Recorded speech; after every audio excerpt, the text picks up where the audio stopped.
습니다.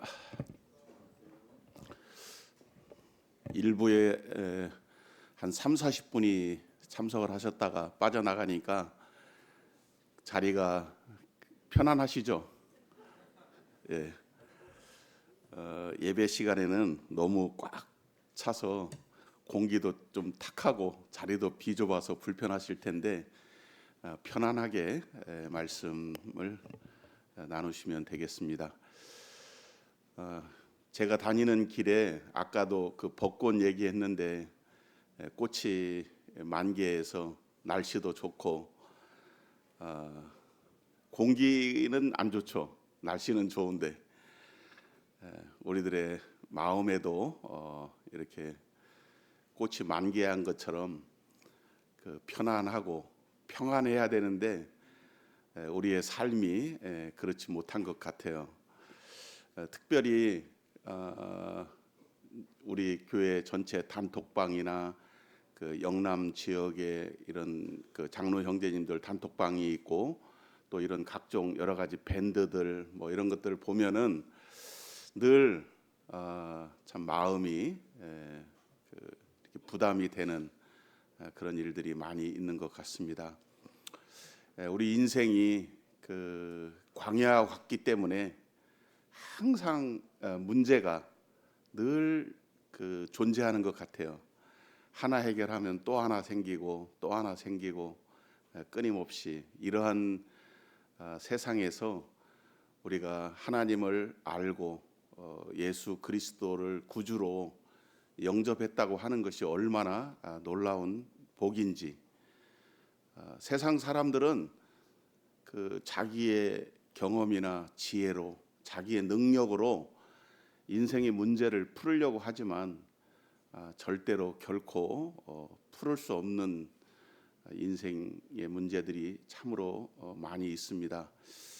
오늘은 이스라엘 백성들을 통해서 오늘을 살고 있는 저희들에게 교훈이 되는 몇 말씀을 같이 좀 상고해 보고자 합니다. 본문의 말씀은 에레미야서 29장입니다. 제가 가지고 있는 성경 1095페이지 에레미야 29장을 본문으로 좀 말씀을 드리겠습니다. 제가 원래 그 3월 8일 날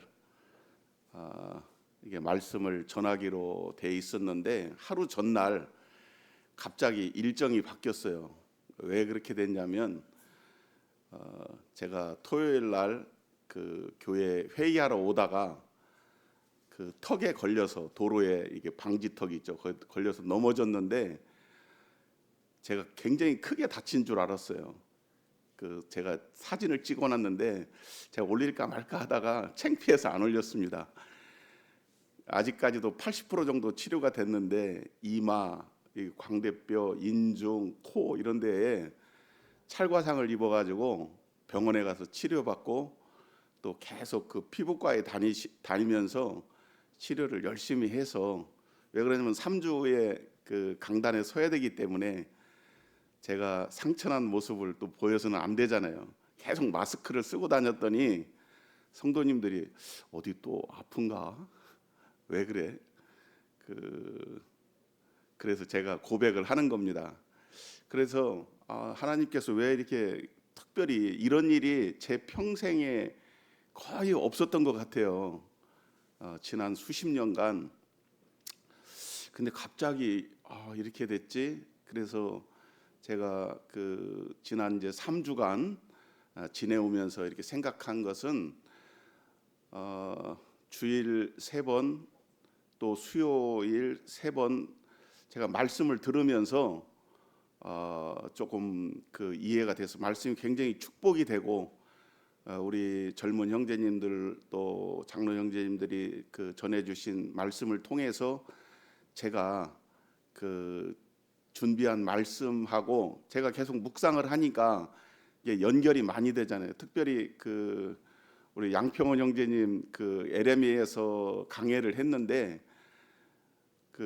한 방에 정리가 되더라고요. 우리 성도님들은 잘 모르시겠지만 저는 이제 에레미야서를 공부를 하고 있었기 때문에 굉장히 정리가 돼서 양평원 형제에게 야, 내가 3월 8일 날 말씀 전했으면은 양평원 형제 말씀 바꿔야 될 뻔했다.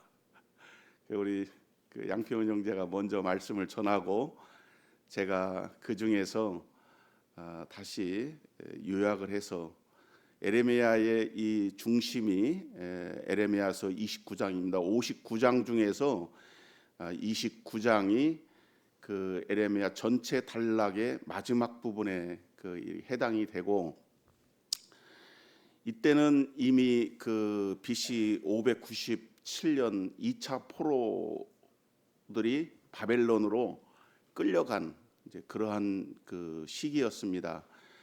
605년에 갈그미스 전투를 통해서 바벨론 느부갓네살이 애굽의 느고 왕을 쳐서 이 중동 아프리카 전체 대륙에 이 판도가 바뀐 그러한 해였죠. 605년이. 그래서 이 유다의 마지막 왕들이 바벨론에 붙었다, 애굽에 붙었다, 왔다 갔다 했어요. 이제 그러던 차에 바벨론에서 너무나 많은 요구를 하고 핍박을 하니까 오늘날 정세하고 좀 비슷하죠. 뭐 군대를 파병해라, 뭐 해달라가 아니라 해라, 뭐 관세를 뭐 10% 했다, 15% 했다, 25% 했다, 뭐 100% 했다, 뭐 왔다 갔다 하잖아요. 그때도 그랬던 것 같아요. 그래서 애굽에 붙었던 여호와김, 여호와킨, 시드기야, 이게 이제 마지막 20대 왕까지 유다가 유지가 되는데, 결국은 605년도에 1차 침공을 당해서 포로들이 606년에 끌려갑니다. 그리고 이제 2차가 597년에 끌려가고 마지막 시드기야 3차 침략을 당했을 때 586년에 성전이 완전 회파가 되고 예루살렘이 멸망을 하면서 3차 포로들이 끌려가거든요. 토탈 5만 명 정도가 끌려가요. 그래서 이제 1차 때는 유명한 다니엘이 그 친구들과 같이 포로로 끌려가고 유능한 인재들이 많이 끌려갑니다. 2차 때는 이제 오늘 본문에 나오는데 왕과 왕비들, 그리고 장인들, 기능공들, 쓸만한 일꾼들이 2차 때 끌려가고, 그때 에스겔 선지자가 같이 잡혀갑니다.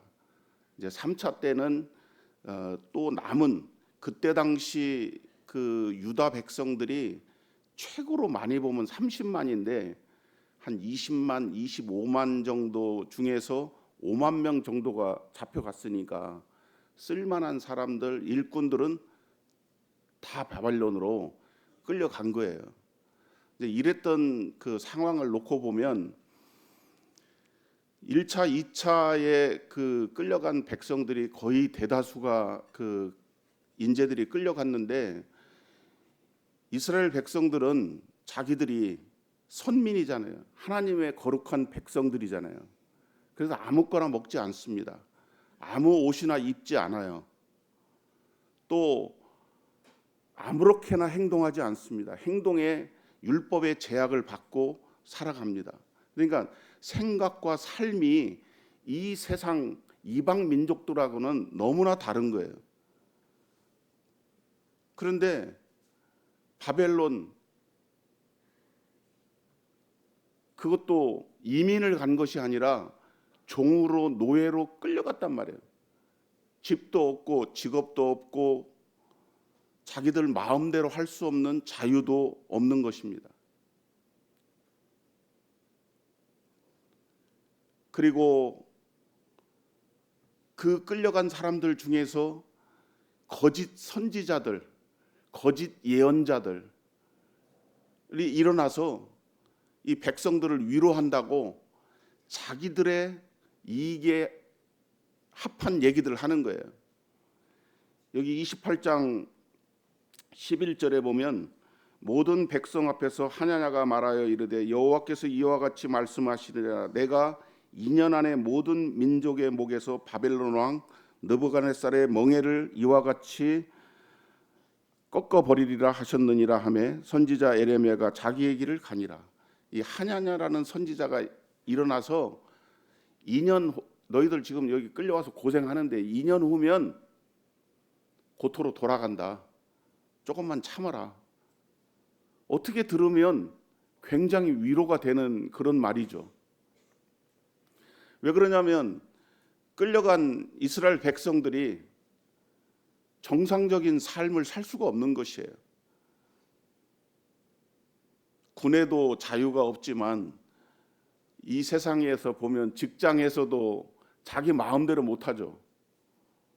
출근하고 싶은 시간에 출근하고 퇴근하고 싶은 시간에 퇴근할 수 없잖아요. 정해진 시간 안에. 물론 노예들처럼 오늘날 그런 삶을 사는 건 아니지만 아무튼 포로의 신세인 이스라엘 백성들이 그 땅에서 겪게 된 많은 고통, 아픔, 자유를 빼앗긴 이러한 그 극한 상황 속에 놓여 있었다는 것이죠. 제가 얼마 전에 그 황산교회의 그 김석태 형제님 사역하시는 형제님인데 유명한 형제님이에요. 자녀가 13명이 있습니다.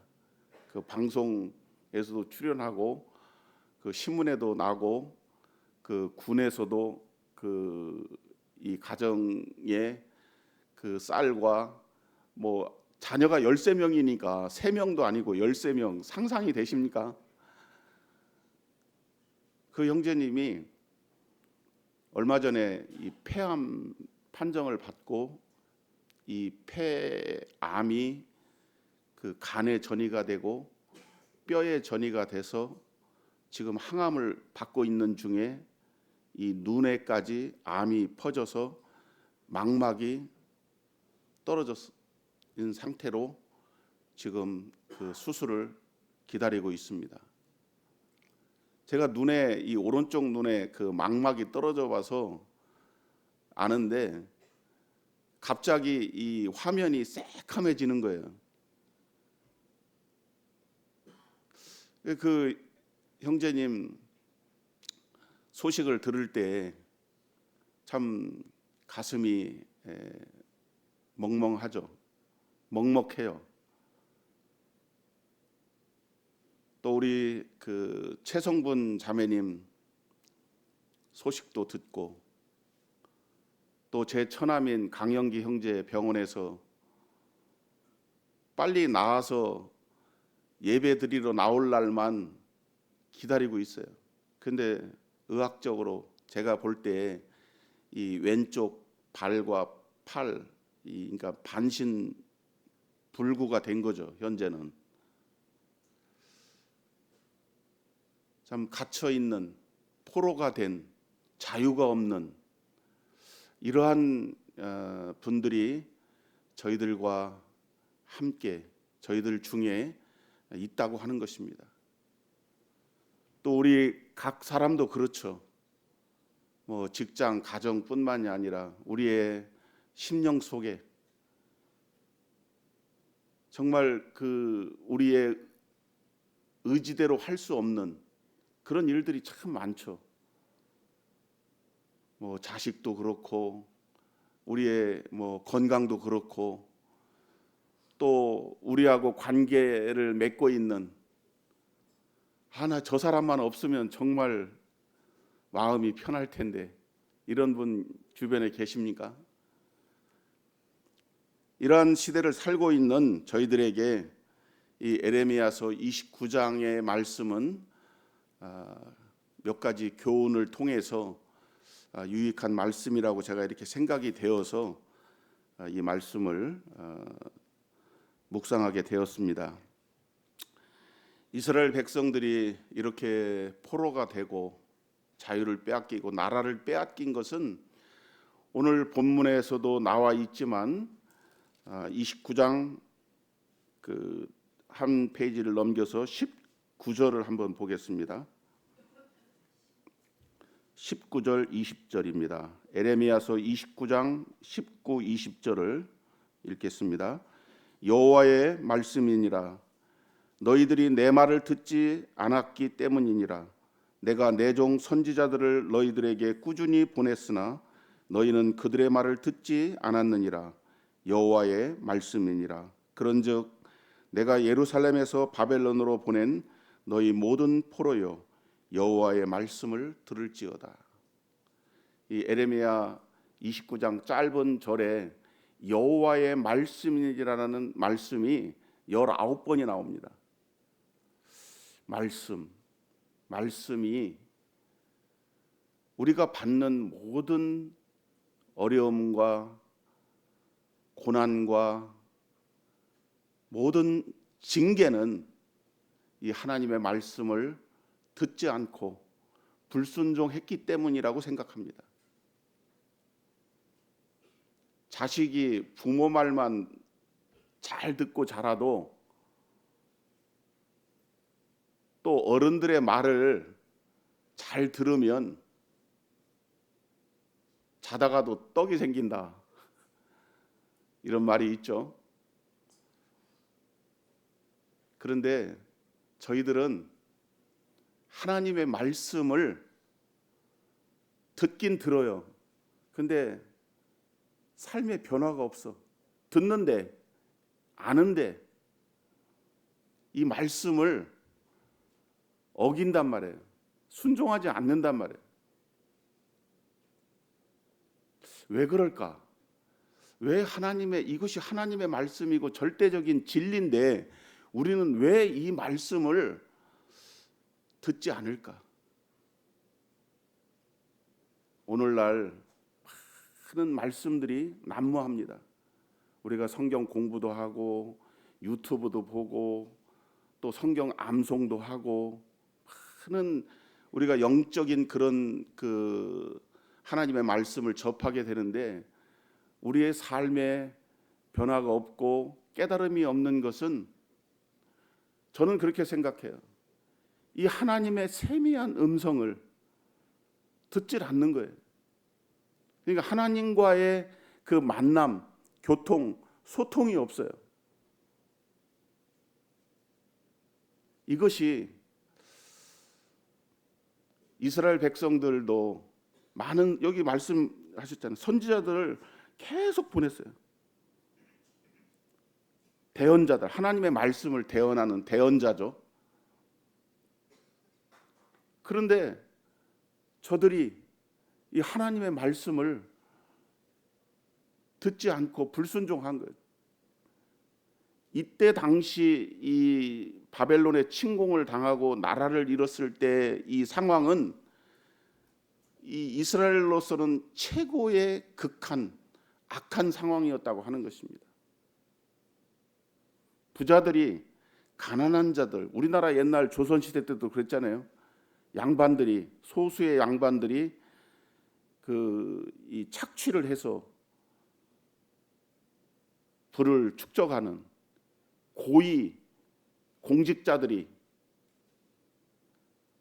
오늘날에도 이 청문회만 하면 어마어마한 그 사건들이 나오잖아요. 그래서 가장 이 청문회의 기준이 얼마만큼 청빈하게 사냐, 가난하게 사냐. 정부에서도 심지어 집을 2채 이상, 한 채도 비싼 거를 갖고 있는 사람들은 고위공직에서 배제시킨다. 대통령이 일할 정도로 대한민국이 부정한 시간을 보냈다고 하는 것입니다. 어떤 기자가 필리핀을 취재했는데 필리핀은 왜 이렇게 평생 동안 가난한가? 구조적 부패. 그 부패의 구조리가 이루 말할 수가 없다고 하는 것입니다. 이스라엘 백성들이 그때 당시 너무나 하나님의 백성들로서는 합당한 삶을 살지 못하고 있었다라는 거예요. 하나님께서는 이 백성들을, 나의 백성을 이대로 둘 수가 없었던 거예요. 그게 얼마만큼의 시간이 필요하냐? 70년. 거짓 선지자는 2년이면 고토로 돌아갈 거라고 이렇게 자기의 유언비어를 설포해서 백성들을 혼란스럽게 만들지만, 에레미야가 그때 바벨론의 포로 잡혀간 자들을 생각하고 하나님께서 에레미야에게 편지를 쓰게 했습니다.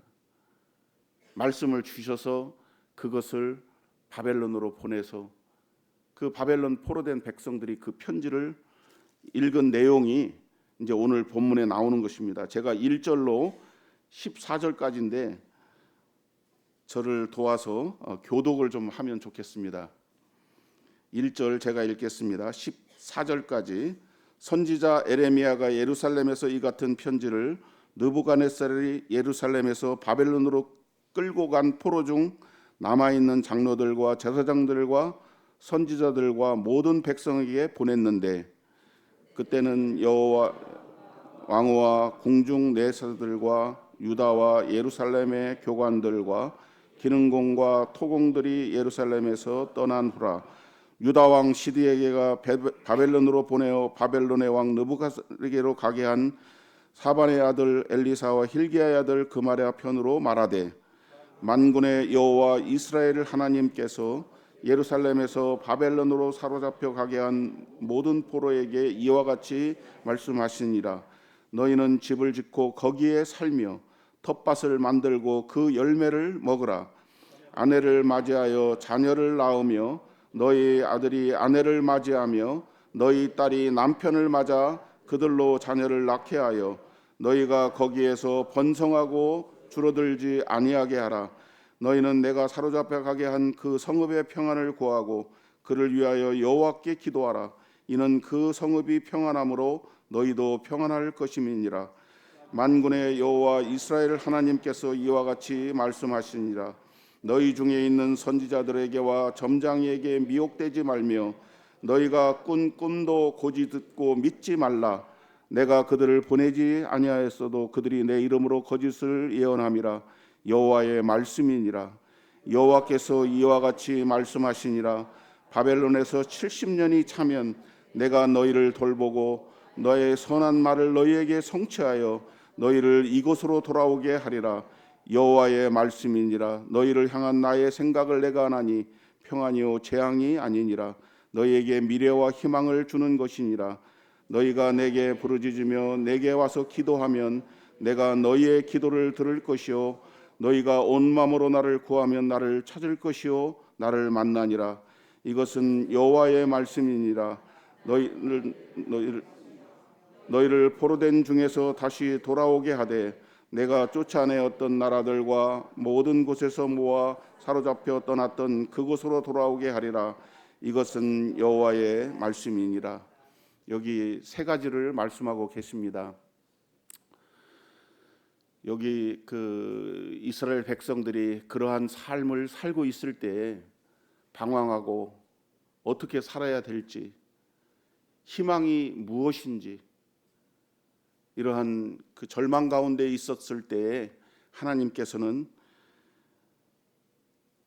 내가 너희들을 금방 고토로 데리고 올 테니까 그곳에서 요령껏 살아라, 이렇게 말씀하시지 않았어요.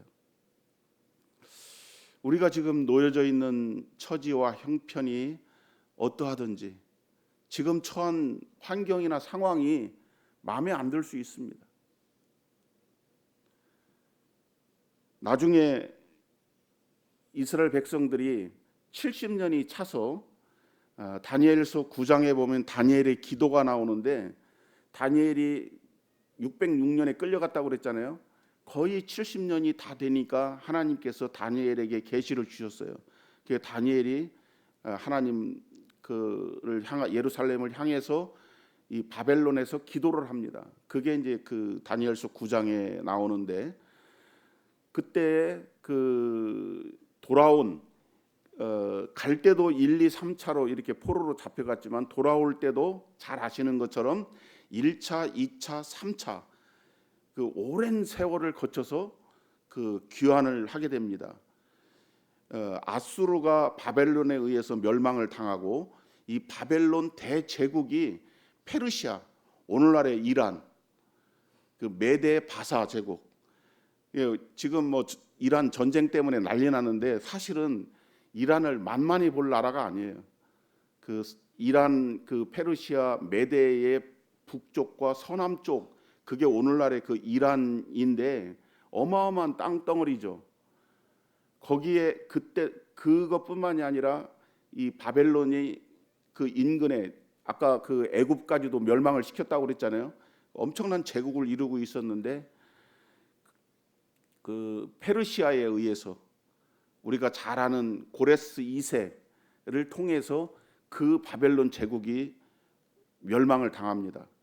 그래서 이 고레스 2세가 때가 70년이 차니까 이스라엘 백성들을 왜, 뭐 때문에, 무슨 이유로 자기들의 노예들을 거기에서 이제 이스라엘 백성들이 예레미야의 말을 듣고 이렇게 결혼도 하고 아내도 맞이하고 남편도 맞이하고 농사도 열심히 짓고 또 그들이 그 땅에서 번성하도록 노력을 했단 말이에요. 그러니까 얼마큼이 돌아왔냐면 5만 명 이상이 본토로 돌아온 거예요.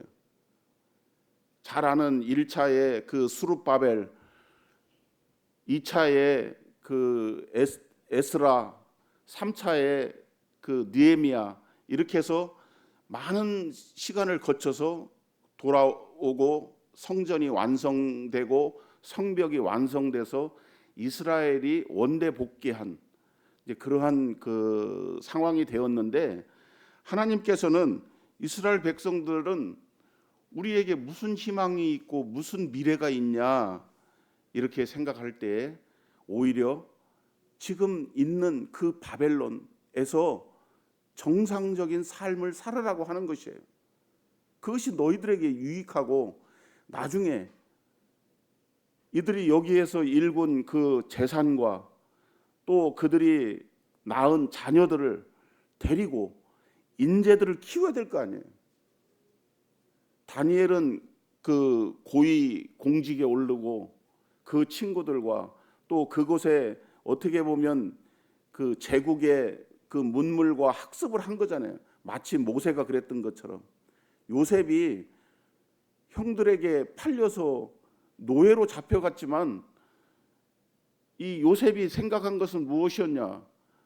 처음에는 형들을 원망하고 내가 이렇게 오해를 받고 감옥에 갇히기도 하고 또 정말 언제 어떻게 될지 모르는 이러한 자신을 비관하면서 산 것이 아니라 감옥에서도 또 보디발의 집에서도 그가 최선을 다해서 살다가 보니까 깨닫게 된 거예요.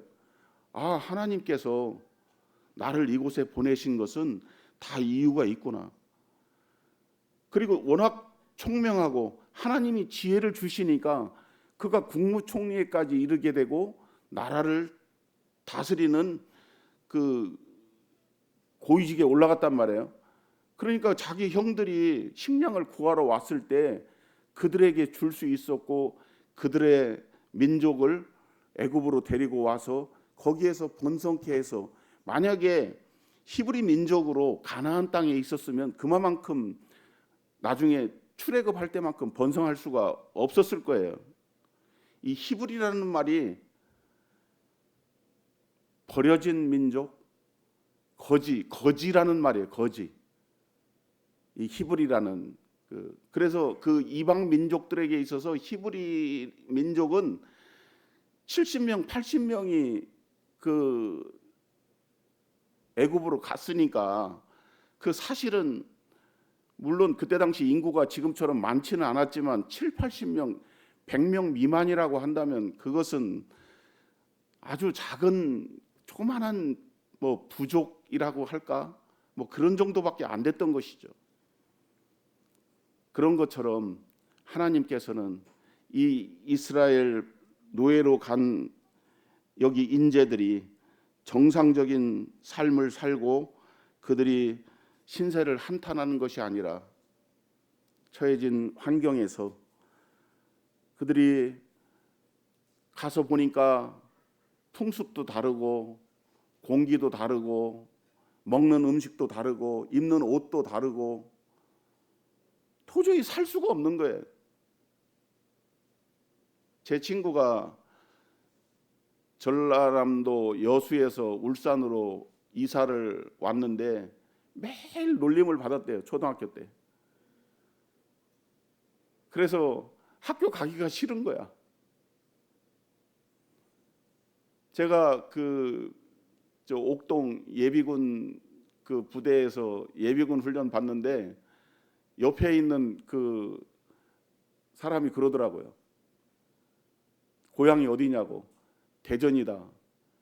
그러니까 고향이 그 전라도면 우리는 집도 안 준대 그러더라고. 지금은 그런 게 없었지만 과거에 3, 40년 전만 해도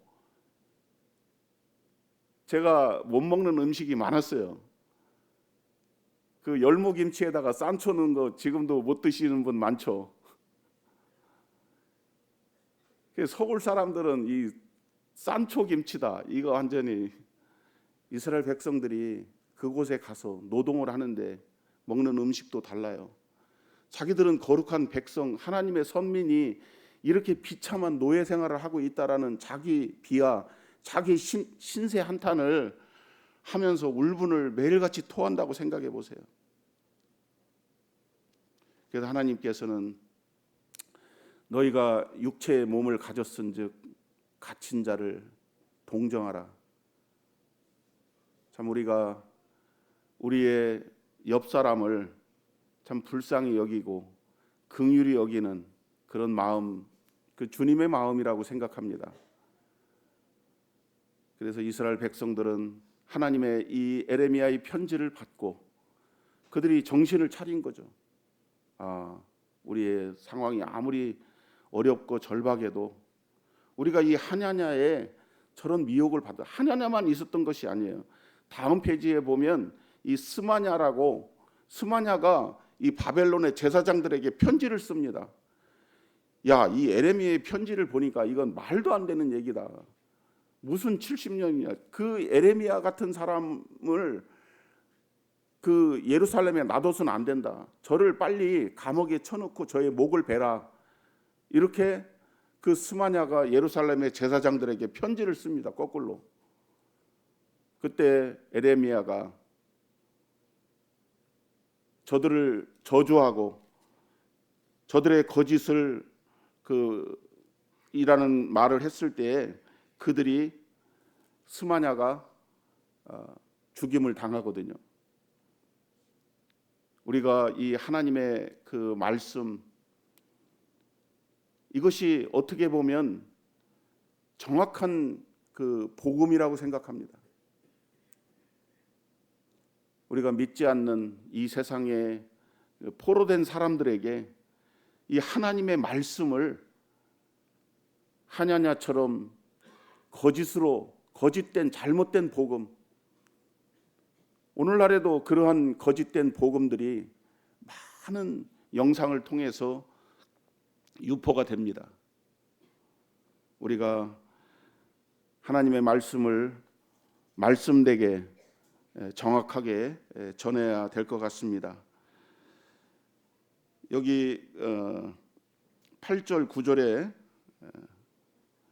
너희가 그 땅을 위해서 기도하면서 열심히 살아라.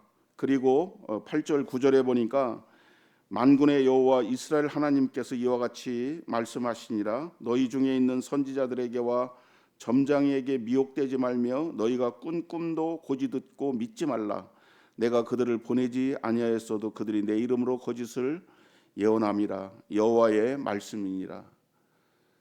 잘못된 것들에 미혹되지 말고 오직 하나님의 말씀만 신뢰하고 믿어라. 저는 우리 교회의 성도님들이 이 세상에 그 어떠한 크리스찬들보다도, 하나님을 믿는다고 하는 사람들보다도 이 하나님의 그 말씀 앞에 순종하고 이 하나님의 말씀대로 살으려고 노력하는 분들 중에 한 분이라고 생각합니다. 오늘날 이렇게 살기가 결코 쉽지 않습니다. 우리에게 조금의 실수가 있을 수 있습니다. 연약함이 있습니다. 우리가 다 잘하는 것이 아니죠. 우리의 지난 날을 생각할 때 우리가 하나님 앞에 용서받을 수 없는 그러한 잘못이 있죠. 이스라엘 백성들이 어떠한 백성인가를 너무나 잘 알아요. 하나님께서. 하지만 하나님께서 이들을 심판하시고 징계하신 목적은 저들을 영구히 버리고 저들을 완전히 버리고자 하심이 아니라 저들이 다시 회복함을 받기를 원하고, 징계의 목적은 회개와 믿음이죠. 회개하고 돌이키기를 원하는 거예요. 부모가 자식을 징계할 때 그 마음 아니겠어요? 잘못했다고 하면 징계가 멈춰질 텐데 고집 때문에 잘못했다 소리 절대로 안 하죠. 이스라엘 백성들에게는 2년의 세월 가지고는 안 됐던 것입니다. 70년이 필요했던 거예요. 그리고 또 다른 많은 목적이 거기에 있었던 것이죠. 하나님의 계획이 있었던 거예요. 오늘 이 어떻게 보면 주제의 핵심의 말씀이라고 할 수 있는데 11절의 말씀을 보면 여호와의 말씀이니라 너희를 향한 나의 생각을 내가 아나니 평안이요 재앙이 아니라 너희에게 미래와 희망을 주는 것이라. 너희를 향한 나의 계획을 내가 안다. 하나님께서 나의 생각을 내가 한다고 말씀하셨는데 하나님께서 이스라엘 백성들을 향한 계획을 하나님 알고 계시다고 하는 거예요. 하나님 다 목적이 있으신 거예요. 하나님 왜 나를 여기 두셨나? 하나님 나에게 왜 이러한 환경 상황을 만드셨나? 아무 일 없이 그냥 좋게 넘어가면 되는데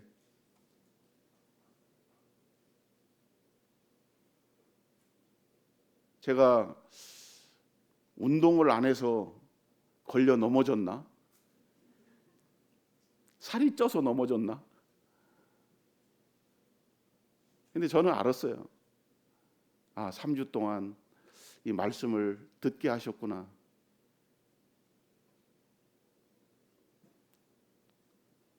이 하나님의 강단의 말씀이 능력의 말씀이시고, 아무리 작은 형제가 말씀을 전한다 할지라도 그 말씀이 여호와의 말씀이요 여호와께서 하시는 말씀이라고 하는 것을 생각할 때, 제가 그래서 여기 집회에 참석하지 못할 때가 출장 가거나 제가 아파서 못 나오는 경우는 거의 없었던 것 같아요. 지난 40년 동안 이 말씀을 현장 대면으로 듣고 싶어서 유튜브로 들으면 되죠.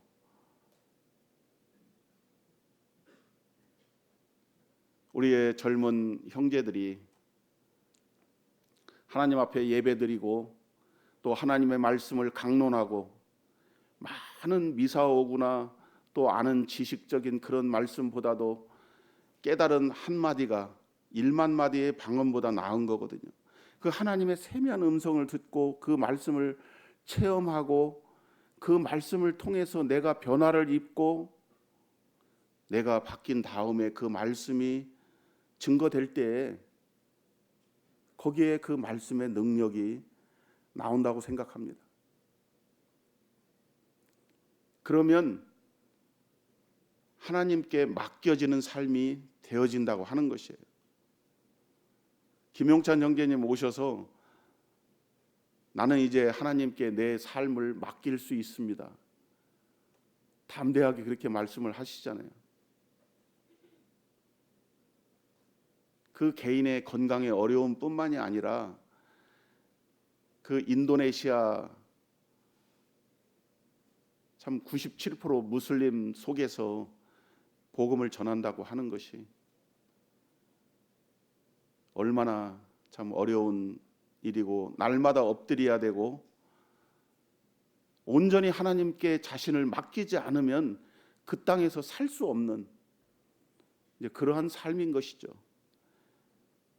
이스라엘 백성들이 이 70년의 포로 기간 동안에 하나님이 어떠하신 분이고, 하나님의 공의하심과 하나님의 긍휼하심과 자비하심과 하나님께서 우리 백성들에게 어떠한 분이시란가를 철저하게 깨닫고, 이제는 우리가 하나님 여호와의 이름을 외면하지 않으리라.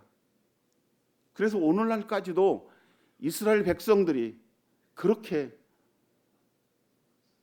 하나님의 선민으로서 세계를 호령하고 살 수 있는 원천이 그러한 고난과 그러한 고통이 그들에게 있었기 때문인 것이죠. 그래서 지금의 환난이나 궁핍이라 많은 어려움을 겪고 계시다면 이것에 하나님의 선하신 뜻이 계신 줄 믿으시기를 바랍니다. 마지막으로 12절 13절 보겠습니다. 너희가 내게 부르짖으며 내게 와서 기도하면 내가 너희의 기도를 들을 것이요 너희가 온 마음으로 나를 구하면 나를 찾을 것이요 나를 만나리라. 구하고 찾는 이런 믿음을 가지라고 하는 것입니다. 우리가 참 어려운 가운데서도 살고 있지만 있는 곳에서 최선을 다한 삶뿐만이 아니라 하나님께 온전히 그 일을 맡기고 믿음으로 나아갈 뿐만이 아니라 너희가 구하고 찾는 것을 나에게 나와 부르짖으며 내게 와서 기도하면 내가 너희의 기도를 들을 것이요 너희가 온 마음으로 나를 구하면 나를 찾을 것이요 나를 만나리라. 이 약속의 말씀입니다. 심령에 불안하십니까? 자꾸만 그 일이 생각이 나십니까? 떨쳐내야 되는데 머리에서 마음에서 떨쳐지지가 않는 거예요. 내가 무시당한 일, 내가 외면당한 일, 내가 섭섭한 일을 당한 일. 용서는 용서받을 사람이 용서하는 것이 아니라 용서할 사람이 용서가 돼야지 용서가 되는 거라고 그러더라고요. 굉장히 어렵죠. 우리 그러잖아요. 죄가 잘못했다고 해야지 용서가 되는 거지. 그런데 진짜 용서는 용서할 사람이 용서가 돼야지 용서가 되는 거래요.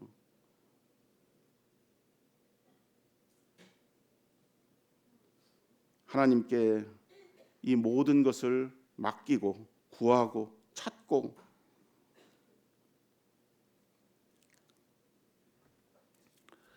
우리 말씀을 정리하면서 요한 1서 5장 14, 15절을 찾아보겠습니다. 요한 1서 393페이지 요한 1서 5장 14절 15절 이 말씀을 읽고 기도드리고 마치겠습니다. 찾으신 줄로 알고 요한일서 5장 14, 15절 시작. 그를 향하여 우리의 가진 바 담대함이 이것이니 그의 뜻대로 무엇을 구하면 들으심이라.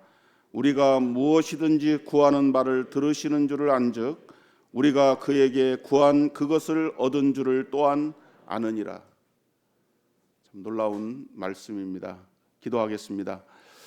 자비로우신 아버지 하나님, 저희들이 주님을 예배하고 주님을 만나기 위해서 주님 말씀 앞에 나왔습니다. 아버지 하나님, 우리 각 사람에게 말씀에 주옵시고 우리의 모든 사정과 형편을 아시고 우리보다 우리를 더 잘 아시며 우리의 앉고 일어섬을 아시고 우리의 사정과 형편을 아시는 아버지 하나님, 저희들이 있는 곳에서 주님을 바라보게 하시고 우리가 주님 앞에 믿음으로 나아가게 하시며 또 우리가 주님 앞에 믿음으로 구할 수 있도록 축복해 주시옵소서. 오늘 함께 하신 모든 우리 형제 자매님들에게 주님의 한량없으신 자비와 긍휼과 사랑을 베푸셔서 어디에서 무엇을 하든 어느 곳에 있든지 주께서 함께 하시고 또 한 주간의 삶을 지켜주시고 인도해 주시옵소서. 우리 주 예수님의 이름으로 감사하며 기도하옵나이다. 아멘. 예, 수고하셨습니다.